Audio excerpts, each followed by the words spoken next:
We've talked a little bit about how you came on board, the first outside police chief for Knoxville.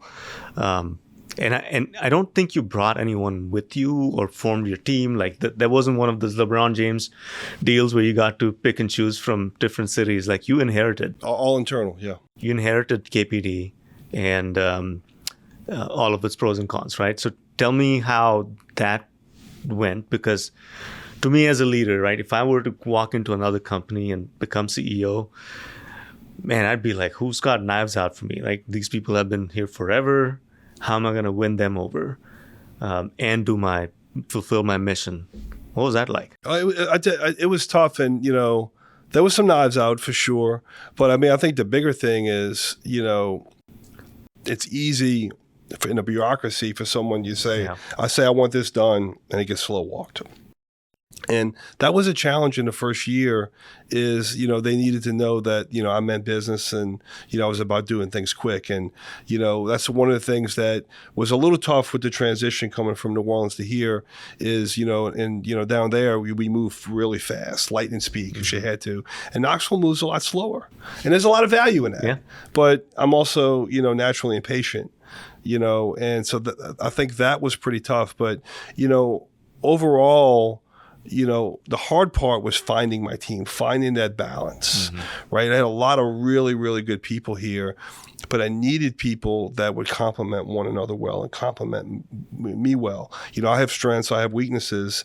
So if I have 5 Paul Noels on my senior staff, we may be great at some things when we're going to be terrible in other things. And I made some mistakes, selecting some people, and we had to figure that out. But now we have I think a first-class team that balances each other really, really well, but they're also not afraid to come sit in the office and close the door and say, hey, we got a problem, which I value that so much. But also when we walk out the door, we're all on the same page. Yeah, well, that's amazing. And then you have a record. You set a record of some kind for recruiting a class of 40 plus people. I mean, we got another class starting at 40 on Monday. We're killing it. We're going to have a wait list. Breaking your own records. We're going to have a wait list. So when I came in here, staffing was scary. Yeah.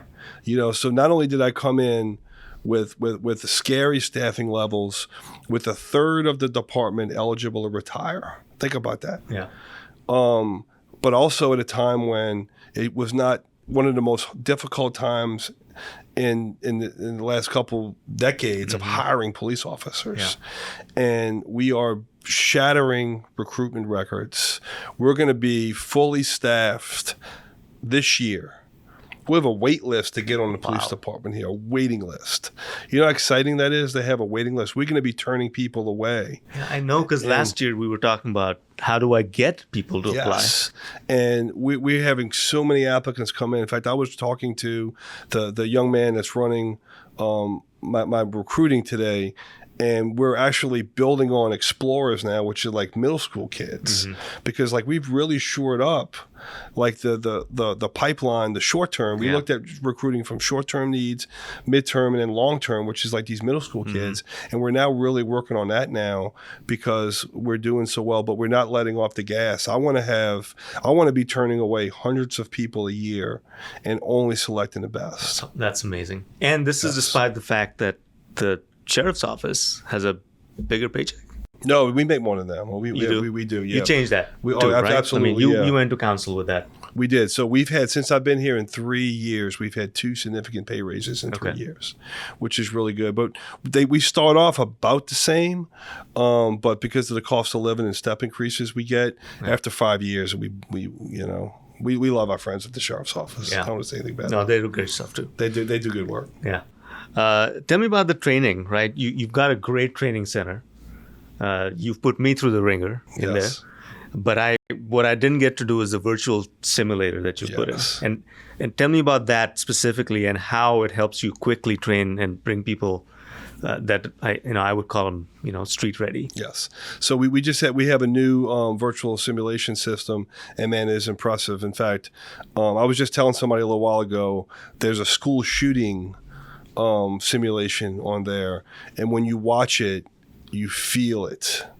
It makes the hair on the back of your neck stand up. And it really goes a long way to help preparing officers what they're going to deal with and making sure they're ready. Because the challenge you have in those moments is your training has to take over, because those moments can be very, very emotional, very, very challenging. And so we want to condition our officers to be able to respond effectively in those situations, but also be compassionate as well once the danger is over with. And I think that's the challenging piece. So the virtual simulator is something that's really, really important. It puts them in those real world situations. It's also great to be able to take community members and put them in as well. You need to come by and go get in it.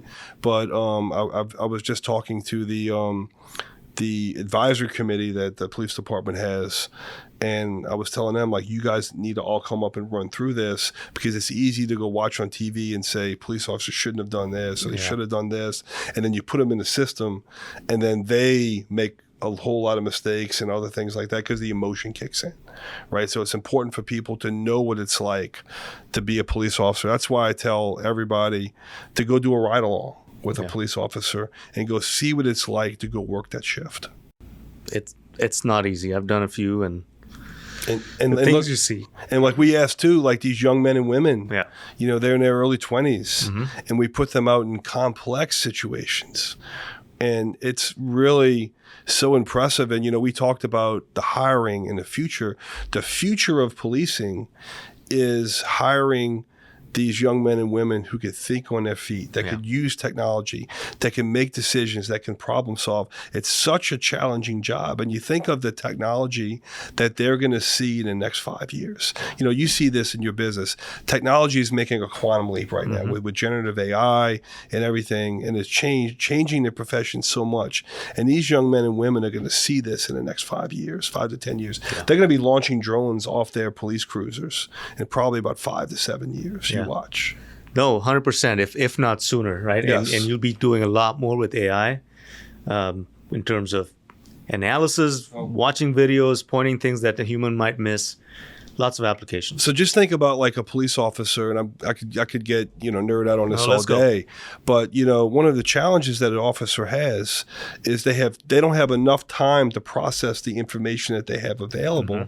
You know, they get a call for service and they're going out to a house or a business on a call, and all of this information is sitting there, but the officer doesn't really have time to process it because they're driving a car. So wait till the self-driving cars come. Then an officer will be able to take that time and use that time to process this information. And as generative AI gets better, it's going to analyze that information and condense it down into information that officer needs to make those initial decisions when they get on those calls. And I think that's going to be huge. And like right now, like you go on a call and there may be a 5-year call history at that place. The officer doesn't have access to that information readily. AI could spit that out in a matter of seconds. 100%. And then you before we started, you said you did a drone pilot. Yes. Tell me about that. So man, I'm so excited about this. You know, we tested a drone for first responder program here. We started on Wednesday of last week. We went through the Tennessee-Georgia game, which we literally had 110,000 people, you know, in a small area around Neyland Stadium. And we had a drone, an automated drone set up on top of our public safety building, and a call for service would come out. And that drone is being dispatched, it's flying itself. And then once it gets to the location, the drone operator takes over. So picture, like, you know, one of the calls I watched was a traffic accident on the interstate.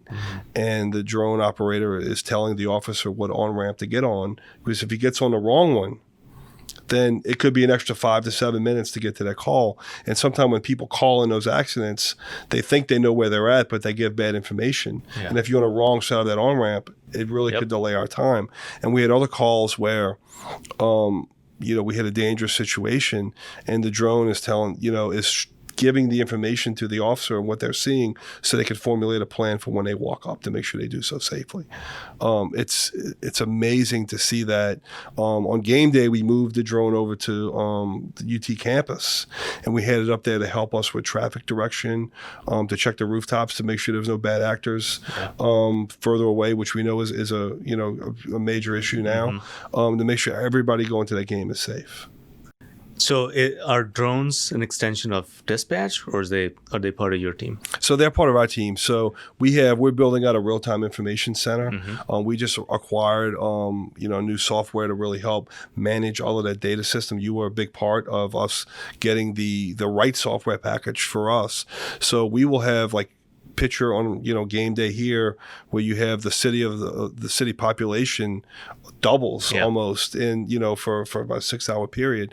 I could go sit in that command center and I have everything that's going on in the entire city at my fingertips, and not only to know what's going on but able to see that video live.